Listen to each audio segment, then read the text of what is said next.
हुआ के साथ ज्योति पांडे। नेशन न्यूज 24 पर हम आपको दिखाएंगे देश दुनिया से जुड़ी तमाम बड़ी और मुख्य खबरें। तो चलिए शुरुआत करते हैं कुछ खास खबरों से।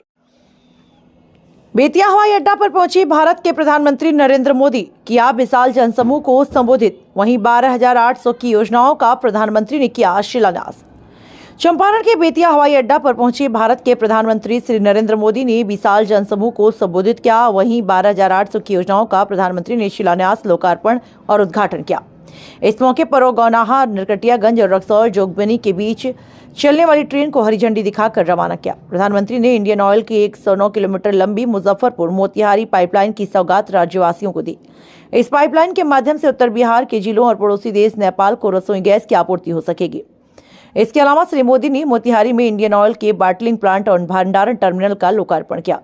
पूर्वी चंपारण और पश्चिमी चंपारण के अलावा सारण, सिवान, गोपालगंज, मुजफ्फरपुर, शिवहर, मधुबनी और सीतामढ़ी जिलों को भी इससे लाभ मिलेगा।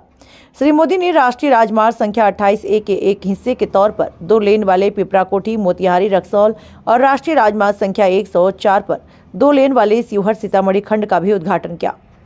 इसके अलावा प्रधानमंत्री ने गंगा नदी पर दीघा सोनपुर रेल सह सड़क सेतु के समांतर 6 लेन वाले केबल ब्रिज की आधारशिला भी रखी।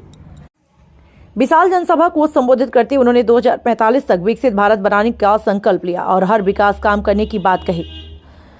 वहीं जनता के अब की बार 400 पार और बिहार की सभी 40 सीटों पर एनडीए गठबंधन को मिलने जा रही है, ऐसा कहा, ताकि हमारा देश आर्थिक क्षेत्र में भी तीसरे स्थान पर आ जाए। आज पूरे विश्व में डंका बज रहा है भारत का, जो काफी तेजी से आगे बढ़ रहा है। वहीं महागठबंधन के नेता बिहार को एक बार फिर से लालटेन युग में लाने का प्रयास कर रहे हैं।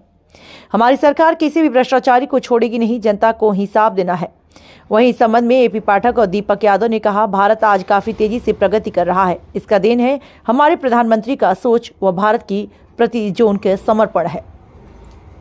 रक्षा करते हुए विकास कर रहा है तो इसके पीछे थारू जैसी जनजाति की भी प्रेरणा है। इसीलिए तो मैं कहता हूं कि विकसित भारत के निर्माण के लिए सबका प्रयास चाहिए, सबकी प्रेरणा चाहिए, सबकी सीख चाहिए।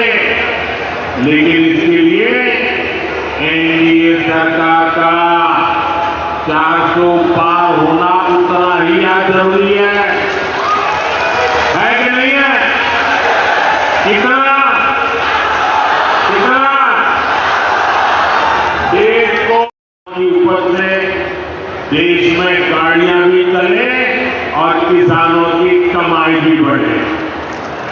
कुछ दिन पहले ही एनडीए सरकार ने गन्ने की खरीद का दाम 340 रुपये प्रति क्विंटल कर दिया है। कुछ दिन पहले ही एनडीए सरकार ने दुनिया की सबसे बड़ी अनाज भंडारण योजना शुरू की है। इसके तहत देश में बिहार में हजारों गोदाम बनाए जाएंगे। ये जो इंडी गठबंधन वाले हैं ना, उनको पता है अब वो कहीं के रहने वाले नहीं है और अपने हाथ पैर इंडी गठबंधन के निशाने पर खुद भगवान राम भी आ गए हैं। यहां बेतिया में मां सीता की अनुभूति है, लव कुश की अनुभूति है। इंडी गठबंधन के लोग जिस तरह प्रभु श्री राम और राम मंदिर के विरुद्ध बातें बोल रहे हैं, ये पूरे बिहार के लोग देख रहे हैं और बिहार के लोग ये भी देख रहे हैं कि भगवान श्री राम का अपमान करने वालों का साथ कौन दे रहा है। यही परिवारवादी है जिन्होंने दशकों तक राम लला को टैंक में रखा। बड़ी अर्थव्यवस्था बनाने के लिए एनडीए गरीबी से लोगों को बाहर निकालने के लिए एनडीए युवाओं को रोजगार के नए अवसर देने के लिए एनडीए गरीबों को पक्के घर देने के लिए एनडीए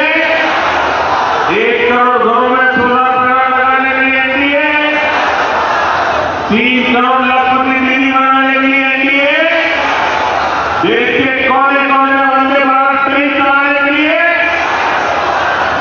विकसित भारत विकसित बिहार के लिए एक बार फिर आप सभी का 400 पार का दिया है, वादा किया है, क्या लगता है और क्या मोदी सरकार देकर विश्वास है?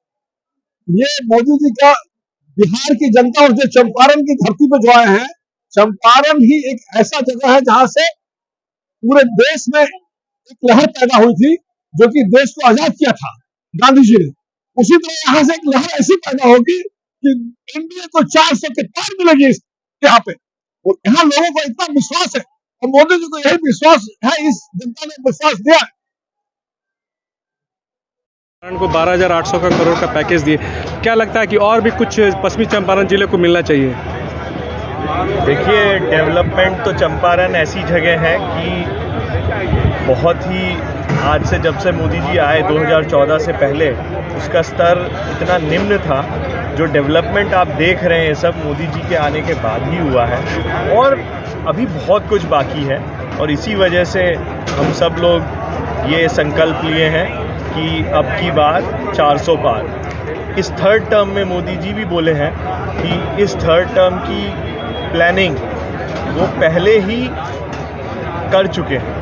अगले जिस दिन वो तीसरी बार आएंगे उसके 45 दिन में क्या क्या काम करने हैं, क्या क्या स्कीम लॉन्च करनी है, ये सब चीज़ें की प्लानिंग मोदी जी कर चुके हैं और इसको उन्होंने कई जगह पे बोला भी है। और मुझे पूरा विश्वास है कि इस बार जो तीसरी बार वो आएंगे, मतलब पिछले 2 टर्मों से उसकी जो गति होगी डेवलपमेंट करने की, और उसमें चंपारण का भी बहुत बढ़ चढ़ के हिस्सा आएगा, ये पूरा मेरा विश्वास है।